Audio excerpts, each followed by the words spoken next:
Hier ist der Kanal von Dr. Phil A.P. Meine Schwerpunkte: Pädagogik, Philosophie und Geschichte. Willkommen zur Playlist Biopolitik. In dieser Serie erfährst du mehr über Konzepte, die Politik und Leben verbinden. Heute geht es um eine der wohl provokantesten Figuren der politischen Philosophie, Thomas Hobbes. Klar, bei dem Namen denken viele sofort an einen knallharten, autoritären Staat. Aber, und das ist das Spannende, seine Ideen sind so vielschichtiger und, ehrlich gesagt, radikaler, als man auf den ersten Blick meint. Also, um mal direkt ins kalte Wasser zu springen, hier ein Zitat über ihn.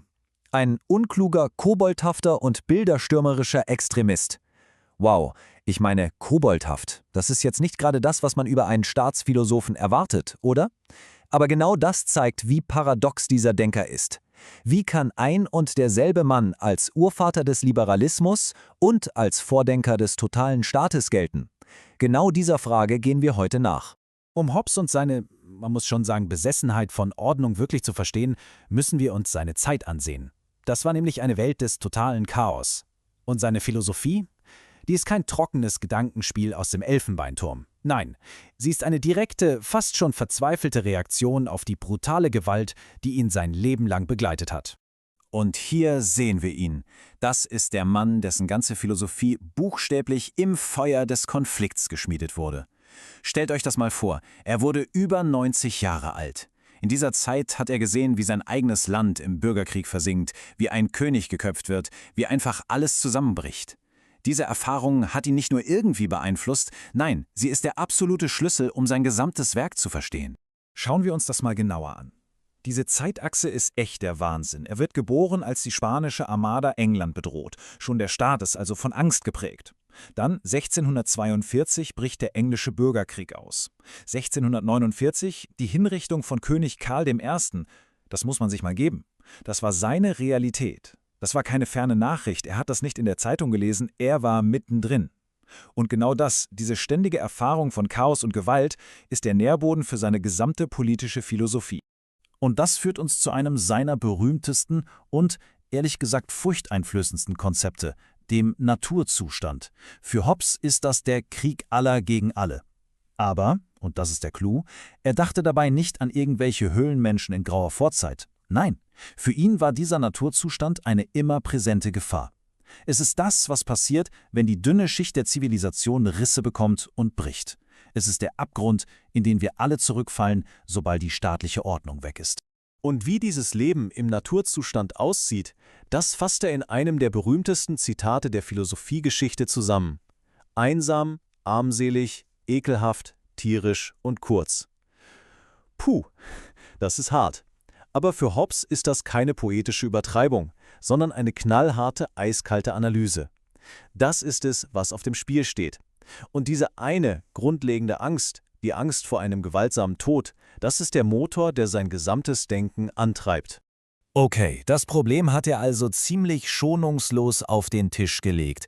Aber was war seine Lösung? Tja, Hobbes war überzeugt, dass all das Chaos und Blutvergießen seiner Zeit auf einem ganz fundamentalen Denkfehler beruhte. Und seine Antwort darauf war absolut revolutionär. Er wollte die Politik quasi neu erfinden. Und zwar nicht als Kunst oder als ethische Debatte, sondern als exakte Wissenschaft, so logisch und unumstößlich wie Geometrie. Und das ist kein Witz. Er hat allen Ernstes behauptet, die politische Philosophie sei nicht älter als mein eigenes Buch Die Sive. Man muss sich diese Arroganz oder dieses Selbstbewusstsein mal vorstellen. Er wirft im Grunde 2000 Jahre Denktradition seit Aristoteles einfach über den Haufen. Weg mit dem Gerede über Tugend und das gute Leben. Hobbes will harte Fakten. Er will Axiome, die auf menschlichem Eigeninteresse basieren und daraus eine Staatsform ableiten, die so sicher steht wie ein geometrischer Beweis. Er wollte Politik aus dem Sumpf der Meinungen ziehen und auf das feste Fundament der Wissenschaft stellen.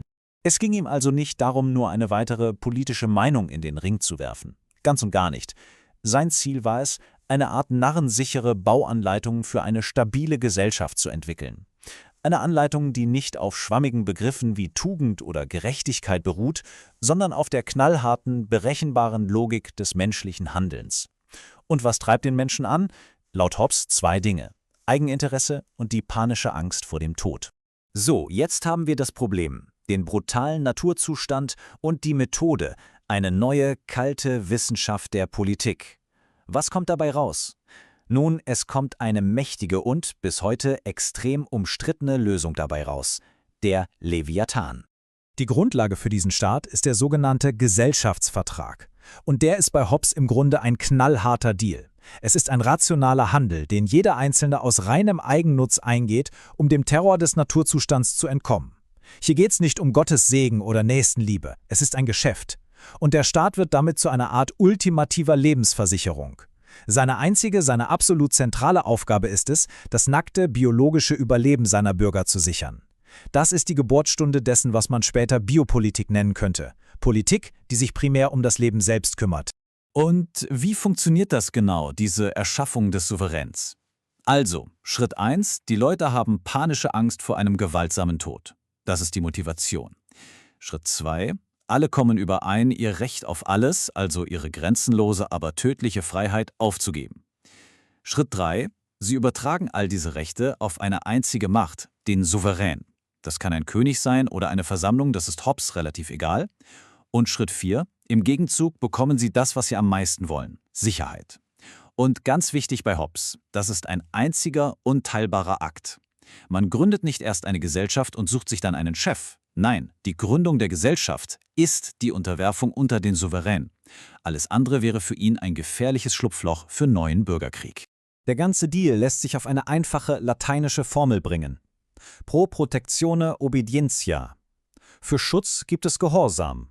Das ist der fundamentale Tauschhandel im Kern von Hobbes' Staat. Die ewige Frage Freiheit oder Sicherheit. Und Hobbes' Antwort darauf ist brutal und eindeutig. Was nützt dir all die Freiheit, wenn sie nur die Freiheit ist, jederzeit von jedem umgebracht zu werden? Gar nichts. Ohne Sicherheit ist Freiheit wertlos. Und jetzt kommt der Punkt, an dem viele das heute schlucken müssen. Dieser Souverän ist absolut.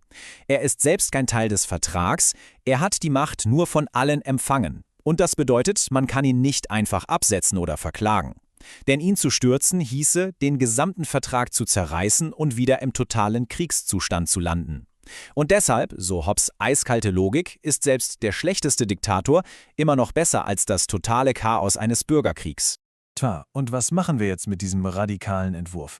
Was ist das Erbe von Hobbes? Nun, das ist das wirklich Faszinierende. Sein Werk hat eine Debatte losgetreten, die bis heute andauert. Und es wird auf zwei komplett gegensätzliche Arten gelesen. Auf der einen Seite sehen ihn viele als den Theoretiker des autoritären Staates schlechthin. Jemand, der die Blaupause für absolute, unkontrollierte Macht geliefert hat. Logisch, bei einem allmächtigen Souverän. Aber auf der anderen Seite wird er auch als einer der Gründerväter des Liberalismus gefeiert. Warum? Weil bei ihm der Staat nicht von Gott kommt, sondern auf der Zustimmung von freien, gleichen Individuen beruht. Er existiert nur aus einem einzigen Grund: um diese Individuen zu schützen. Der Staat ist ein künstliches Konstrukt, das den Menschen dient. Und das war für das 17. Jahrhundert eine absolut revolutionäre Idee. Beides steckt bei Hobbes drin: die Saat der Unterdrückung und die Wurzeln der Freiheit. Und damit ist er heute vielleicht relevanter denn je. Denken Sie nur an die Debatten über staatliche Überwachung zur Terrorabwehr oder an sogenannte gescheiterte Staaten, in denen Bürgerkrieg herrscht und man sich fragt, wie man Ordnung wiederherstellen kann. Die ganze moderne Idee des Gesellschaftsvertrags geht auf ihn zurück. Jedes Mal, wenn wir diesen heiklen Balanceakt zwischen Freiheit und Sicherheit diskutieren, dann, ob wir es wissen oder nicht, spielen wir auf dem Spielfeld, das Thomas Hobbes vor fast 400 Jahren abgesteckt hat. Und das bringt uns zur letzten großen Frage, die Hobbes uns allen stellt. Was ist in unserer Welt mit all ihren neuen Bedrohungen und tiefen Spaltungen der richtige Preis für den Frieden? Hobbes zwingt uns wirklich unbequem ehrlich zu sein und uns zu fragen, was sind wir bereit aufzugeben, um uns sicher zu fühlen? Seine Antwort war extrem, keine Frage. Sie war das Produkt einer extremen Zeit.